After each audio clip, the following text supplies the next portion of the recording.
This is Tea and Talk, a self-development podcast. A podcast dedicated to empowering, uplifting, inspiring, and celebrating women.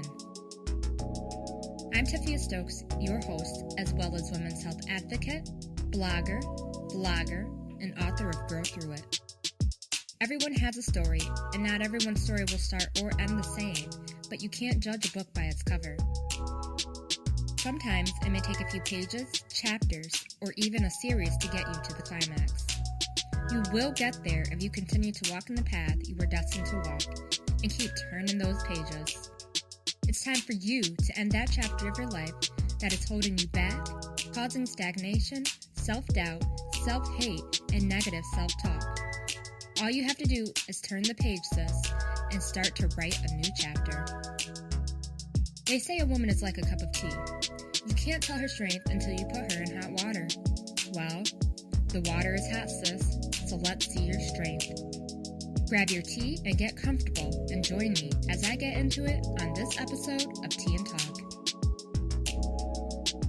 Toxicity in the family. What is the definition of family to you? For me, it goes a little bit deeper than just your bloodline. I feel as though family can be those that aren't related to you. They can be, a friend who is there for you through whatever, answers your phone calls whenever, there to talk you down when you're having a rough day, there to pick you up and to celebrate your wins with you. So how would you describe family, and what does family mean to you? Family can either bring up positive or negative feelings. Maybe you've been blessed to have family that stick together and have functional family events and gatherings, and they're able to be around each other without thoughts of frustration or anger or annoyance. Or on the other hand, the emotions of anger, frustration, annoyance, and horrible flashbacks can be what you see and feel when you think of family or are forced to be in the presence of certain family members. Family to me is home, it's safety, it's love. It is the people that are there that are going to support you when you win, help you up when you fall, listen to the bad times as well as the good times, and love you unconditionally, flaws and all. Society has put it in our heads that family is the core of your life. As a child, I would say this is the case. As an adult, things begin to change. What you thought was love, safety, and comfort as a child, you now realize otherwise. The family that you were forced to be around then, you now realize is no good for you or your mental. There are some people in my family that I wouldn't change for the world. They get me. The relationship is a two-way street. They understand me and vice versa. I don't feel judged, criticized, or looked down upon. Now, the other part of the family I can give two fucks about. They have manipulated me, talked about me behind my back, talked about other family members in my presence, belittled me, failed to celebrate my wins, and used me when only they needed something from me. Those family members I have completely cut ties with. I can't keep giving away all my fucks to those situations. I've learned that you cannot have a healthy relationship with a family member who does not want to have a healthy relationship. You are not obligated to have an unhealthy relationship with anyone, family or not. Be true to you and stay strong to your beliefs. Some behaviors or traits that reveal you were raised in a toxic environment. Low self-worth. You may have not been covered in love and affection, And therefore, you have no sense of self-worth. Without realizing your self-worth, you never get to live to your full potential. Social difficulty, meaning if you weren't taken seriously in your home, it may be difficult for you to be able to verbalize your needs, your wants, or your emotions as an adult. And because of this, it can lead to you having unhealthy relationships or lack thereof as an adult. You may have a difficult time with failure, which may be because this was something that was frowned upon in your home. And now, as an adult, you carry that baggage and view it the same way as when you were a child. So, for me, failure wasn't really frowned upon in my house. I just had my father and my mother push me. And so I always had it in the back of my mind that they wanted, good grades. They wanted to see me succeed academically. And so growing up, that's all I would strive for. Um, I was, I never really had a failure in elementary school. I was a straight A student, so I didn't know if it was frowned upon because I never brought home anything that was considered a failure. But because they instilled success in me, I always strive for A's. Now, if I got a B, like when I got in college and you get a B or whatever and you bring that home, you feel like as though, you're gonna I felt as though that was bad, and come to find out it wasn't. And now that they're telling me it wasn't as an adult, you'd think I would be like, okay, so this is acceptable. They're not gonna, frown upon me not being perfect, but it still stuck with me even today. Like some of the things that I do today as an adult, I do to hear my mom say she's proud and to see my dad's face that he is proud of me as well. So, like writing my book, like I put a deadline and I set it in front of my father. And that made me work harder because I needed to prove to him, which really I didn't because my dad's proud of me anyways. But in my head, I needed to prove that I can make that deadline and I can have my book published by that deadline. So that stuff sticks with you as an adult. And it's it sticks with you. And it's hard to say what will stick with you. You think you outgrow some things. I think I'd outgrow that because it doesn't even make sense now that I'm talking about it, because it's not as though they're gonna be mad if I'm not perfect, but yet that still sticks in my head. So some of the things that we're taught as kids or how we're reacted to as children, it sticks with you as an adult, and it can impact on how you act um, in relationships as an adult, with life, careers, choices that you make as an adult. So just be mindful of those things. You lack self identity as an adult. You weren't allowed to really speak up or have your own opinions or viewpoints as a child. So you weren't able to explore who you were, your likes or your dislikes, which followed you into adulthood. So now late in life, you struggle to find your identity. You don't know who you are. You don't know where you want to go, where you want to be. You don't know your likes and dislikes. So this is a struggle as an adult trying to find yourself because you weren't allowed that same freedom to find yourself when you were a child. Being self-critical, which is because, your family was critical towards you as a child. So everything you do and say, there's a voice in the back of your head beating you down every chance that it gets.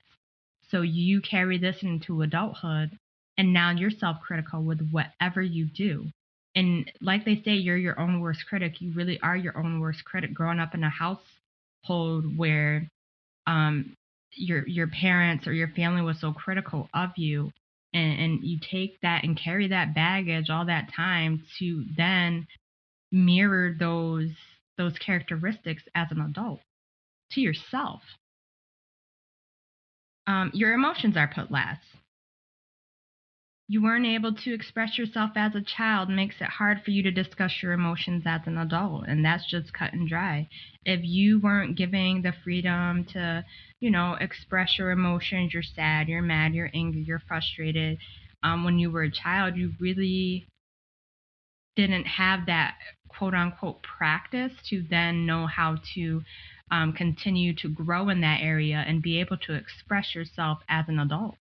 So you struggle with that aspect of it, and you work through it, but you struggle with that. How can you tell if a family member or members are toxic? 1, do you end up feeling bad about yourself after your encounters with certain family members? For instance, you're around them for whatever reason, and you may be 30, not married, no children. So instead of asking you about what you want or if you're happy, they push their values, their morals, and their agenda on you. Girl, you ain't getting much younger. Do you even want kids? I wouldn't have stuck with such and such because even though he cheated, he always came back to you. I don't know if it is just because people are your family that they feel the need to push their values on you, but it shouldn't be the case. Your life shouldn't be an open discussion unless you make it. Do you feel controlled, such as in your relationships or career choices? You may have family who do not like or accept the person that you bring home for whatever reason. You love your family and want to be around them and with them, not realizing the control they have on you. So you break up with such and such because your family does not approve of the relationship, even though such and such made you the happiest. That's a toxic family member. Do you lack feeling love, compassion, or respect in your family relationships? You feel as though you are looked down on because of fitting and stretching outside the box, which isn't the norm of your family. So, because of the choices you made, say in your career or otherwise, since it doesn't meet their norm, you aren't respected as much as your cousin who did follow the family values and morals. Like, you can't have your own values and morals because you have to conform to what the family is doing. What? Like, you a whole adult, and yet those toxic family members will definitely make you feel that way. Like, if you're looked at as the black sheep if you're not conforming to what they consider normal in the family. Bye. Like, no. Like, you grow up, you grow, you learn, and you're learning your own morals, your own values, and you're instilling those in your life. So family should be accepting of that. Like, everything doesn't have to follow this one-way streak of, oh, this is the way that the family does it, so you need to do it this way, because guess what? Things change. Everything doesn't stay the same. Do you notice that every interaction drains your spirits? Subconsciously and maybe consciously, you are aware that they are toxic, so you avoid them. But you're going to a family barbecue and you're around cousin whoever, and their conversation, their actions just is draining to your soul. Like, that's a toxic family member. You can't be yourself and have to hide pieces of yourself. So you have to hold back because your family doesn't accept you fully. Some of your actions or characteristics, so you hold back. Like, that's uncomfortable too, being around people that are supposed to support you and make you feel comfortable, and yet you feel uncomfortable to make them feel comfortable. That's toxicity. Do you have family that lies, blames, and fails to apologize for things that they have done to hurt you or others in the family? Manipulating, creating drama, speaking ill of you in your absence, not taking responsibility for their actions, that's a toxic family member. Toxic family members may belittle your choices and decisions. They brush you off or do not even acknowledge. You may bring it up, discuss it, and said family member dismisses it as if it has no value. They fail to support you in your choices. They see you are doing things and they simply ignore it. It could be big or small, but there's no effort put into supporting you or no conversation of such. They fail to celebrate your wins. You've accomplished something huge. You broke a generational curse or whatever, and you are super excited that you have gotten to this point in your life. Family sees it and moves on. They are not happy for you by any means. Toxicity. They hit below the belt, saying things either from your past or present that you may have shared with them that may be part of some of your emotional baggage. They bring it up and they use it against you. Toxicity. They are envious. You may have a cousin who dreamed of having a life that you have, and instead of the cousin asking you about how you got there or steps that you took, they just talk about themselves and try to one-up you in an effort to make themselves feel better. Toxicity. They compare you to other family members by filling in your shortcomings with your family member who may have overcome that obstacle. For example, girl, you haven't purchased your house yet? Well, your cousin got hers in a couple months with no down payment and didn't need no man to help her. Toxicity. They act as if they are being victimized. Say you say no to going to an event as an effort to avoid certain family members that poison your soul. Your family member knows this and yet doesn't text, call, or reach out for weeks before they're angry with you about the boundary that you set to protect your mental health. Say it with me. Toxicity. Whatever they say is right, even though it could be the most outdated information ever, but they refuse to admit they are wrong at any point or time. Toxicity. Everything is about them always, never caring to ask you how you are or about what's going on in your life. They focus on your mistakes but never pay attention to their own. Toxicity. The toxic family member can take on many different faces. There are many different dynamics within a family, and that may or may not determine that toxic family member's role. It may determine how they show their toxicity or act upon it. So, how do you respond to toxic family members? Well, you can try to communicate your feelings. For me, they are just cut off. Years ago, it was hard for me to do this because I was raised with the thought that family is everything and blood is thicker than water, blah, blah, blah. But that is not true. Family is not everything. To me, anyways. Family will be your downfall. Family does things that they wouldn't even do to others just because they know, as family, you will forgive them. They take advantage of you and in some cases manipulate you. So as I grew up and realized this was the case in many of the relationships I had with family, I had no issues cutting those people off and still have no issues cutting those people off. I will not allow their toxicity to disturb my peace and poison my spirit. Many may not agree with this, but if you have done all you can do to mend, repair, and grow the relationship, and that person still remains the same, then it is like trying to revive the dead. Pointless and too much energy being put into a dead situation will eventually drain you mentally, emotionally, and spiritually. Set boundaries with family members. If you are weary of breaking ties, set boundaries. Be clear on those boundaries and follow through with what you say. If your boundaries aren't respected, then it is then up to you to decide what the next steps will be. Say no if you need to and feel comfortable in doing so. If it causes you to feel uneasy, uncomfortable, or distressed, then saying no is necessary. Use it more and avoid the need to people please. Detach from certain situations. If you don't want to talk about certain things, then don't allow the family to drag you into it. Avoid topics that stir emotions and leave and walk away if necessary.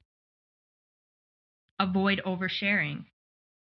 Some details of your life shouldn't be shared with family members, especially those that use things against you, manipulate you, and criticize you. The family does not need to know every piece of you and every aspect of your life. Some pieces of you are meant just for you. Save them just for you. Avoid giving access to those family members. Limit it. Stop jumping for them when they say jump. Stop immediately answering their phone calls or texts. Limit their access. And stop feeling the need to give this drawn-out explanation of why you say no. You don't have to give any explanation for your choices to anyone except your damn self. Your choices you make are for you, and either family will understand and respect that, or they won't. But the explanation will not lean them in any one direction because they already had their mind made up when you said no. In my opinion, you should stop giving these toxic family members your time, energy, and attention. You've done all you can do. They have to find out about their ways on their own. From there, it is up to them to take the necessary steps to propel toward change and overall self-growth. You have to do what's best for you, when it is best for you. Your mental health and your peace is what should be important and what you should focus on. And all the things and people that don't serve you, your purpose, or protect your mental health or your peace, well, deuces. Be sure to give me a rating and your feedback at the end of this episode. I would love to hear from you. Be sure to click the links in the description to learn more about how you can be part of the Tea Party VIP group and get more of Tea and Talk plus additional offers, including a free copy of Grow Through It. To follow me on IG, click the link in the description. I'm so excited to talk to you all next week, so keep tuning in, and until next time, love and good vibes.